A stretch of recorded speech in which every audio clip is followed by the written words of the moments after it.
হ্যাঁ, ভার্সন 3 গাড়ি, version 3 handle জিক্সারের। এটা কেমন মোড?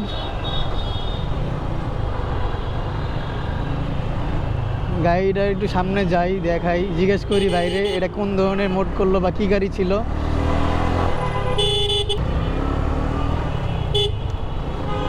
ভাই আপনি কি হ্যান্ডেল কি এক্সট্রা লাগাইছেন? ভার্সন 3 তো নাকি? ভার্সন 3 তো ছিল। আচ্ছা, যাক, এটা মনে কমফোর্টেবল বেশি একটু ভাই। জি, বুঝতে পারছি, ধন্যবাদ ভাই। উনি আর কি কমফোর্টেবলের জন্য 3 পার্ট খুলে জিক্সারের হ্যান্ডেল লাগাইছে। গাড়ির লুকটা নষ্ট করলেও গাড়ির মানে যে রাইডার আছে তার ব্যাক পেইন থেকে আর কি রিলিফ পাবে অনেকটাই।